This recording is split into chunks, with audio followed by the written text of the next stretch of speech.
What, Right. now that you've had some time to kind of process your thoughts from last night, what strikes you the most? You know what strikes me, and my daughter and I talked about this.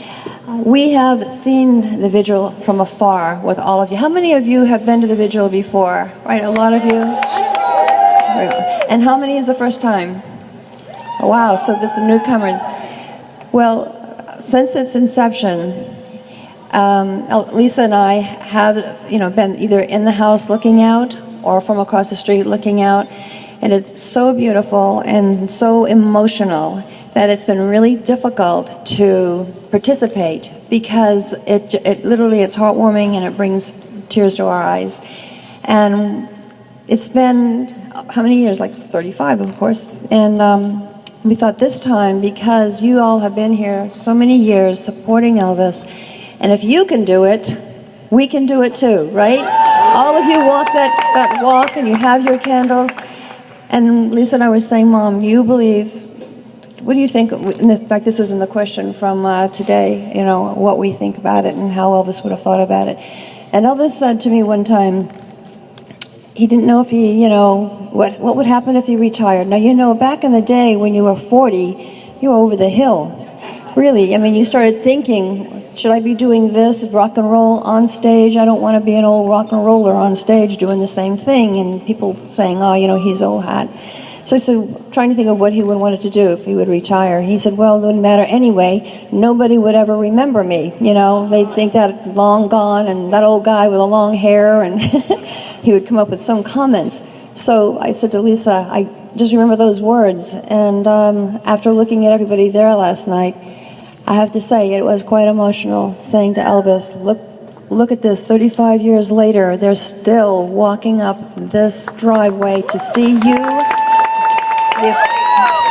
The effect that he created on all of us is still alive and well, and he would not, none of this would happen without all of you, really. And you're bringing up this younger generation, just a beautiful little girl, all of you. And he was a great role model. He was, as you all know, and I lived it with him, he was the real deal. He was generous. He was kind. Yes, did he have moments when he was angry? Well, he was human and he did. Most of the time he had reason to be, but very seldom. And when he did have a temper, he had a temper and you didn't want to be around. Especially in the morning when he didn't have his coffee. You bring up an interesting thing with the young generation. By a show of hands, I haven't tried this yet, so I don't know, but I have a pretty good feeling. Applaud if you are age 35 or younger. I like that. Wow. That's nice. Pretty amazing. It's been based on what you guys have been doing, and you spoke about it a little bit when we talked the other day about what EPE has been doing and your plans and how you rolled things out. You've got to be happy with the way things have worked with EPE and with the fans and having that connection. And if you could just, for the people that didn't get to hear you, just talk a little bit about maybe some things that you have in your head that you might like to do in the future. Well, we're always planning for the future. We're always looking ahead, trying to think of, and it's sometimes very hard, especially to try and outcreate what you've done the year before. But in the future, we're hoping, to have even a better place. We have a master plan that we're trying to redo the Heartbreak Hotel, actually redo it all together, put it in a different place. And I spoke last night or yesterday about how Elvis was sat on the front of porch of Graceland. I don't know if you could call it a porch, but out where the front door is. And he'd look across and there'd be hills there. And there were a few stores there, not many, not like, it was in later years. And he loved looking across. There was no apartments, nothing across. And he said, this is how it was when I bought Graceland. I could see the hills, there was nothing around it. And he said, I wish it could stay that way. So hopefully one day we'll be able to move it to the other side. And it'll all be on the same side as Graceland in the wooded area so that you wouldn't have to cross the street. Now, hopefully, we're trying to get that. Am I saying the wrong thing, Mr. Soden? Mr. Soden? Just nod your head, Jack. Am I saying the wrong thing? All good. All good with Jack. I got the okay. Does anybody, I know we have just a few minutes, and I want to just see, I want to give them the opportunity because I've been asking questions all week. Right here, gentlemen, right in the black. You got it. The good-looking one.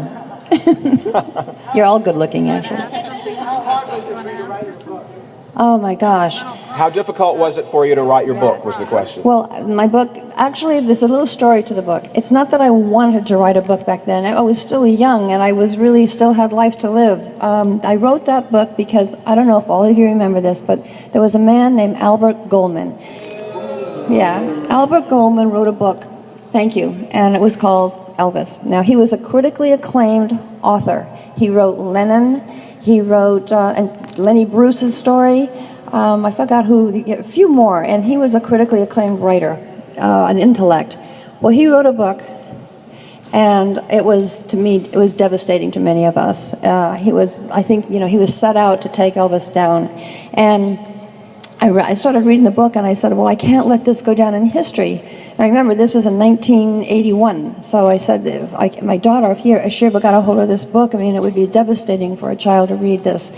So I had to roll up my sleeves and go, I have to write a book. I have to write it to be the definitive of a love story, something to outcreate what Albert Goldman did.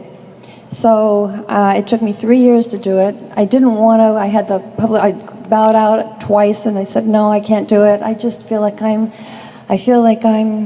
know, Elvis is so private. I feel like I'm giving my heart and soul, and I don't know if I can share it. It's so private and blah, blah, blah.